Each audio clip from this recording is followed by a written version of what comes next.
Extended Producer Responsibility, that's what EPR is. It is an environmental policy approach holding producers responsible for the entire life cycle of their products, including post-consumer disposal, recycling, and take-back.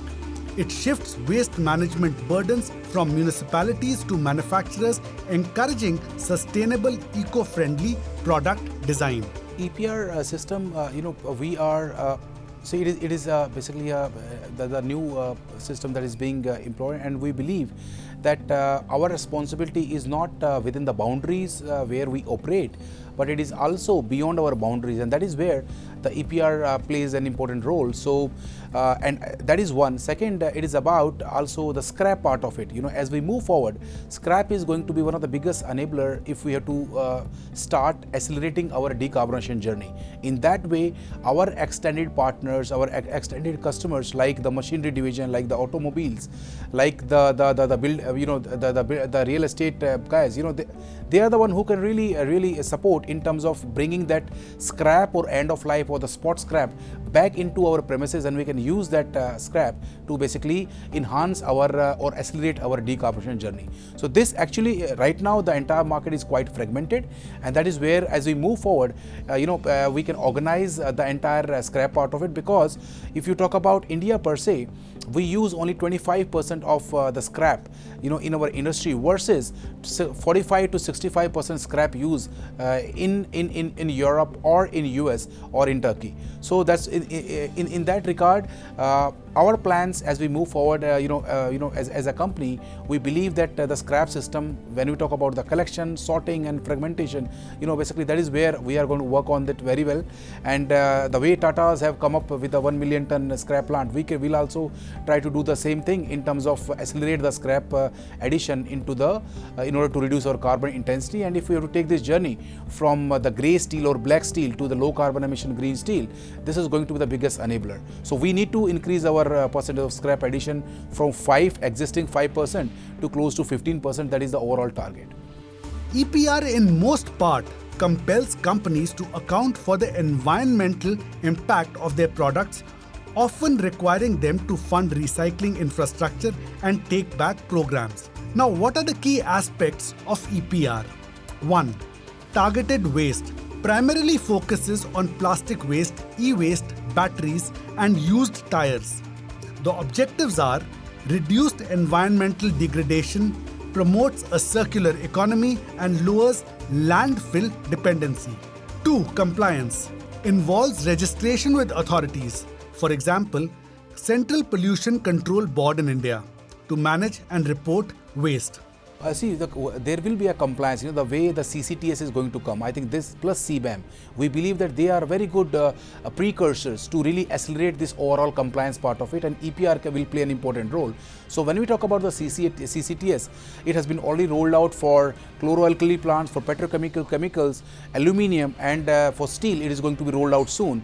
So the message is very clear that they are going to reward the good behavior and they are going to basically punish the bad behavior.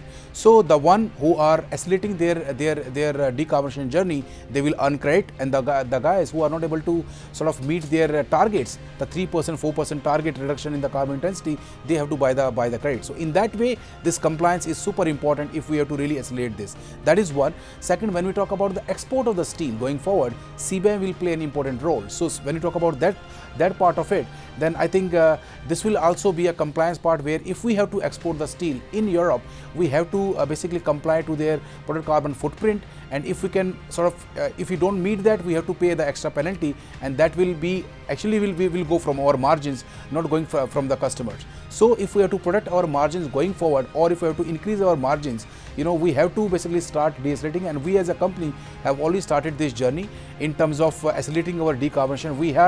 We have taken a target to reduce our fossil use 50% by 2030 in order to go from the fossil to the non-fossil renewable energy. That is one. Second, as we move forward, the target will be how we can sort of deploy the solar energy, and as we speak, we are going to commission 1.5 gigawatt of solar energy park that is coming up in Bikaner, Rajasthan by middle of this month, and by middle of this year, and next year we will be adding another 1.5 gigawatt wind power plant that is coming up in Karnataka and Tamil Nadu. So these are the low-hanging fruits. Apart from this, there is so much of focus on resource efficiency to use. The second is the deployment of AI and IoT of the things. So that is where we are focusing right now, because we believe energy efficiency or renewable energy, resource efficiency, circularity, these are converting the waste that is coming out from our plant like slag, using that slag to make roads or soil conditioner. These are some of the quick levers that we have before we start taking the big leaps in forms of carbon capture, utilization and storage and green hydrogen. EPR involves the installation of equipment and investment in technology for a company. For industries such as steel and cement, which are already stressed when it comes to margins and market share globally, it could be a tough choice to make. What are the benefits of this? Encourages the use of recycled materials, improves waste collection, and helps meet consumers' demand for sustainable practices. On the carbon capture side, I'm pleased to inform you that we are the only company in the world which is already capturing 4,000 tons of CO2 per day. Right? So we are the only company. Now our journey is not on the carbon capturing. Carbon capturing for us, it is actually a mature technology. We don't have to do any heavy lifting here. But where the focus right now or going forward will be to utilize this carbon captured into the important molecules like methanol, ethanol. That is where we are working closely with IIT Bombay and Ministry of Steel, where we have taken up a project to convert the carbon captured CO2 into CO, the carbon monoxide molecule that can be again recycled back into our DRI furnace. So this is the classic way of circularity as well, and we can also valorize our captured CO2. That is one. Second, we are also we have come up with a very novel expression of interest, global expression of interest, where we are asking the companies to come and co-locate their plant within our plant. So how this model will help? This will help in this way, that we can give them over the fence captured CO2, and they will focus on the renewable energy and to make green hydrogen, to make methanol.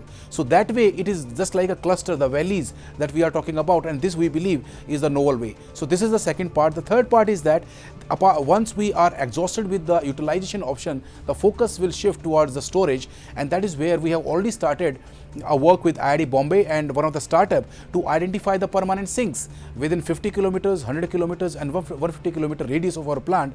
So once these permanent sinks will be identified, then we'll do a real geological study, drill the holes, try to see the reservoir engineering, what is the water table, what is the capacity of these sinks, and then once that is done, then we can directly try to build the hub and cluster model, where the sources are identified, that is the captured CO2 from our plant, and once we have the sinks in front of us, then the matchmaking can happen. And then apart from us, the other industries within the vicinity of our plant can also join us, and we can maybe form that infrastructure for to form this cluster. So that is where the focus is right now. So more on utilization, and then after utilization options are exhausted, then we will also focus on the storage as well.